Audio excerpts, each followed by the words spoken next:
Hi, I'm Brandy McDonnell, entertainment writer with the Oklahoman and News OK. I'm here with Greg Metzer. He is a local Edmond attorney. He's also an amateur rock and roll historian, and he has written a book called Rock Band Name Origins.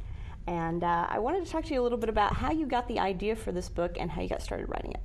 Well, I was driving to work one day listening to one of the local radio stations, and I heard the DJs talking about Nickelback and how they got their name, and it seemed like an interesting story, and I realized for all my rock knowledge that I didn't really know that, and so I went back and did a little research on my own, some other bands, thought I could probably write a little short story or two, and before I knew it, I had written 240 stories, and enough for a book, really.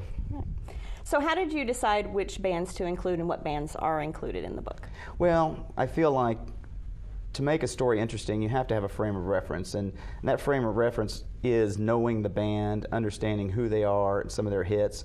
And I know a lot of people who have casual knowledge about pop music, rock music. Most people my age are like that. So I wanted to make it to where they could enjoy the book, but also make it to where it had enough information in it to where someone who really did know a bunch about pop and rock music would still learn something that could be perhaps even used as a guide for a radio station DJ or something like that, but still included only the most popular and well-known bands of the pop music era for the last 40 years.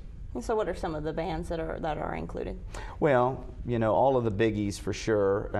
I worked off of a list of the top 500 most successful bands and acts of all time in the pop music history, and of course not everybody would be included.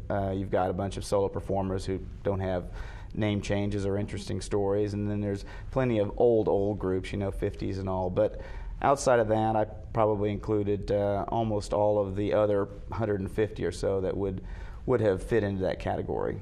So you have the Beatles, the Rolling Stones, all of those types of bands, Aerosmith. Exactly. Some of these types of things. And then a few solo performers that have interesting names, I guess. Yeah, probably about 20 or 25 solo performers, such as David Bowie, some Meatloaf, for instance, and then some that are part of a group where we did both, U2, along with Bono and The Edge, or Sting with the Police, things like that. All right. And what were some of your favorite stories that you ran into as you did your research of who had the most interesting story of how they got their name? Well, probably the one I think is most interesting was the Journey chapter.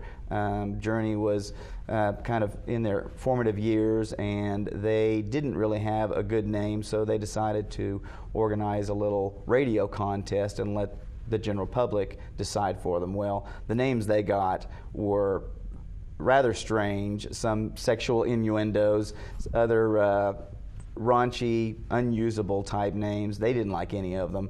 And then somebody from their record label suggested Journey. Well, they thought that was a great name, but since they were holding this contest, they thought, well, we have to have a winner for the contest.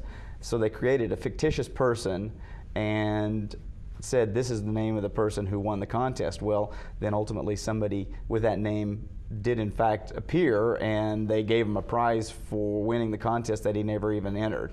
So what did you learn about what does the band name mean? I guess, what does the band name ultimately come to mean, or how important is it whenever a rock band's forming? Well, I feel like the moral of the story, if there is one, is that it really doesn't matter what the band is named.